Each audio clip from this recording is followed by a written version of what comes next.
কিছুদিন ধরেই মিডিয়াতে গুঞ্জন শোনা যাচ্ছে যে উপদেষ্টাদের নিয়ে।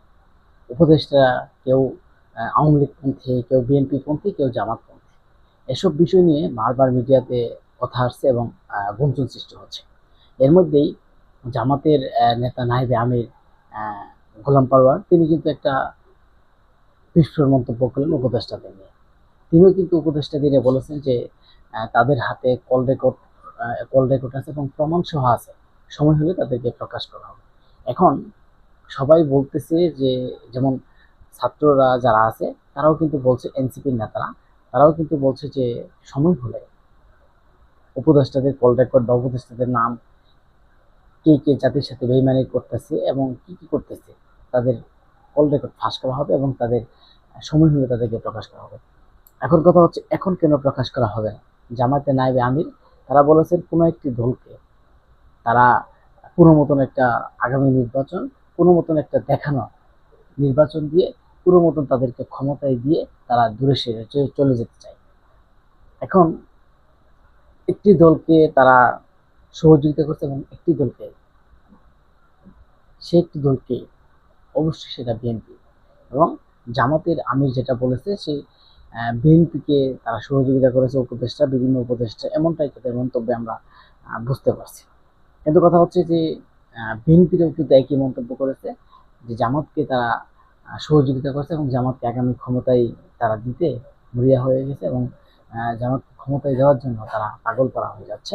এ কারণে বিএনপির নেতাকর্মীরাও কিন্তু তারা একই বক্তব্য করেছে, দিয়েছে। আপনারা জানেন উপদেষ্টাদের ফোন কল আসলে জামাতের হাতে আছে কিনা বা কতটুকু আছে, কেন বা এখন প্রকাশ করা হবে না? আসলে দেখেন, এই যে উপদেষ্টাদের নিয়ে একটা রাজনৈতিক অঙ্গনে তোলপাড় সৃষ্টি হচ্ছে।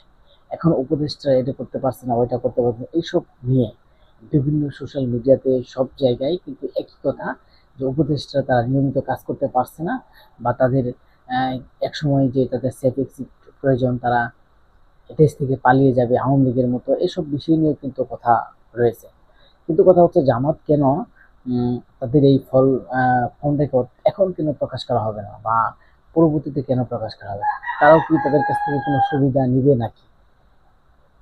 এখন কথা হচ্ছে, যদি ফোন এখন যে কল রেকর্ড যাদের সাথে কথা হয়েছে, যারা বলেছে, তাদের সাথে যে কথাগুলো বলেছে, এখন যদি কল রেকর্ড ফাঁস না করে, অত পরবর্তীতে তারা ফাঁস করবে যখন ক্ষমতায় চলে যাবে, বা তাদের সাথে আবার কথা হয়েছে যে আমরা আগামীতে আপনাদেরকে ক্ষমতায় দেওয়ার জন্য আমরা চেষ্টা করবো বা হ্যান ত্যান, এরকম কথা, যে কারণে তারা ফোন রেকর্ড প্রকাশ করবে না।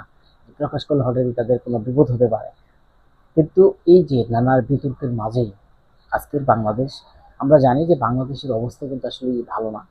কারণ রাজনৈতিক আওয়ামী লীগ যাওয়ার পরে বাংলাদেশের রাজনৈতিক অঙ্গনে তোলপাড় সৃষ্টি হচ্ছে, এবং বিশেষ করে আওয়ামী লীগ এবং বিশেষ করে জামাত এবং বিএনপির ভিতরে একটা দূরত্ব সৃষ্টি এবং এদের ভিতরে একটা ঝামেলা সৃষ্টি হচ্ছে। সেসব নিয়ে কিন্তু প্রতিটা রাজনৈতিক উপদেষ্টাদের সাথে বিভিন্ন কিছু নিয়েই আহ, একটা রাজনৈতিক অঙ্গনে একটা তোলপাড় সৃষ্টি হয়ে গেছে।